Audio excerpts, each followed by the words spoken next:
You know, but part of the object, or yeah, on the bag. But it just didn't look right. Whatever it was, it just didn't look right to me. So I said, "You all see that?" And they looked and they go, "No, I don't see nothing. I don't see nothing." I said, "It's right there." And they're like, "No, no, no." So I came back. I came home. You know, logged out. Told my girlfriend what happened, and she said, "Well, you should call that into the tip line." So I called it into the tip line that night. Got my case number. Told them I would meet them the next night after I got off at work at 3:30. The officer showed up. How did you end up meeting with the officer? Did they hook you up with law enforcement, or? Well, yeah, they said that they would send an officer out there to meet me. At a certain time? At a certain time. Okay. Because I told them I got off work at 3:30, and that was on the 10th? That was on the 11th. On the 11th. So you called the sheriff's office back? Well, I know. I think it was predetermined the night before that they were going to meet me there or something of that nature. Through the tip line? Yeah. I really don't remember. I mean, I know that they said that they would send somebody out there to meet me. On the 11th, did you ever talk to the sheriff's office, or no. have you call you in? I honestly don't remember, I just don't remember. Did you show up before or after the deputy did? I was there before the deputy was there. And I just sat in my car because, once again, it was hot, and I was just sitting in there with the air conditioning. About what time of day, again, do you recall? Well, I got off at 3:30, and I work at Curry Ford, which is right next to 417. So, and their place is off of Chickasaw, which is really just right up around the corner from where I work. So, it probably took me no more than 15, 20 minutes to get there. I just want to go over this little map here real quick. We sat here, we kind of drew a map and give a rough idea of where everything was. On this map over here, we have Suburban Drive, Hope Spring Drive, and the area where you found the bag on the 11th of December. Right. There's a little area that you marked over here, just to the east of it, and you believe that that's where you saw the bag floating in some standing water back on the 10th of August. Right, because it was like after Faye, and so there was a lot of water back there. Are you sure it was after Faye, or are you just sure No, it was because the 10th Faye of was in August? June, right? I don't want to Yeah, guess okay, on but that. there was a lot of standing water. Let's just They're in that same area. in that same area. And you said that the bag was approximately anywhere between 4 and 10 feet from where the water's edge. Right, yeah, from the water's edge was. Okay. We drew a map over here. Is this a fair representation, Yeah, it's a fair of what you representation. remember from Yeah. August 10, 2008? We actually wrote it up there. All right. Just so we could use this later. Yeah, no, that's fine. question. Yeah, no, that's fine. Would you mind? I'll go ahead and write my name down here. Sure. And I'll put the today's date, which is 12/17/08, 18:38 hours. If you wouldn't mind, just go ahead and sign and date on the bottom of that. That way, if I have to go back to this, since this is recorded, I can show a piece of paper that we talked about. Now, again, the deputy shows up, and continue from there. Okay, the deputy shows up. He gets out of the car. I told him what I had seen, and I also told him that the day before that we had seen a 6.5 foot eastern diamondback rattlesnake right there. He pulled his expanding metal baton out. I showed him in the area where it was.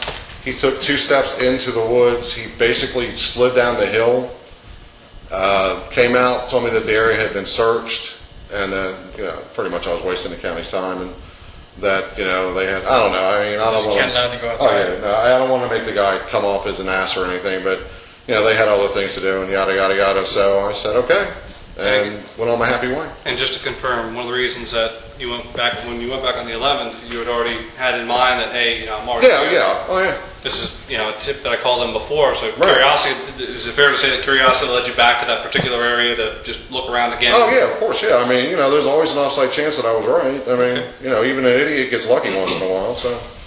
Can't argue that fact now. Live your whole life that way. No, I'm good. Scott? I think as long as I think we need to get as far as your recollection. And I was watching your hand motions, but when you had that stick and you thumped that object and you heard that hollow sound, and you turned and you kind of, I guess. I looked for the bottom of the bag. I grabbed the bottom of the bag, and like I said, I yanked it once. I expected the bag to split open. Nothing happened. I yanked it again, and I guess the contents of the bag shifted because it drew my eyes to the ground. And when I looked down, that's when you knew for sure that it was a skull. well, that's when I originally discovered the object, because I had to look at it and go, because how often do you see a human skull laying Now, around? your description earlier when we first got here and did a little pre-interview, you had said it almost looked like a balding. Yeah, like male pattern baldness. The top was clean, and there was almost like a straight line all the way around the head, where the hair still was. Okay. It looked, and I was just looking at that. And describe the bag that you moved.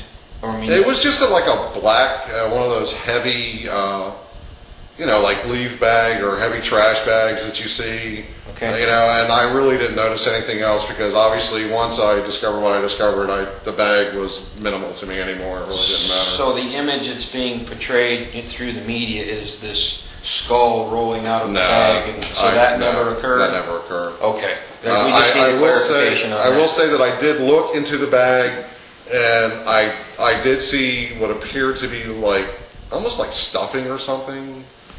Like stuffing out of a pillow or something. I really don't know what I was looking at. It just appeared to be white and kind of fluffy to me. And once again, I knew at that point that not to touch anything, not to really over. That was my next. Never did you touch anything? No, I with your never. hand? No, Okay. no. I used to be a bail bondsman. I'm not gonna. When you backed out of there and made your call, who arrived first? My field supervisor. Okay. Alex. Did both of you go back in there and We look? no, we didn't. You stayed on the street? We stayed on the street, stood right there. I remember joking to Alex, going, "Do you think I'm gonna have to finish my route today?" And he started laughing at me. But we just sat there and kind of made some small talk until the officer showed up. Okay.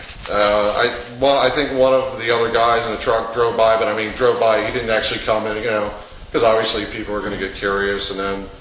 I think Rusty got on the radio and told everybody to stay away from the area because obviously. And Rusty is who? Rusty is Rusty Spars. He's the supervisor that assigns the routes every day, and he's in charge of all of us. Alex is the second in command.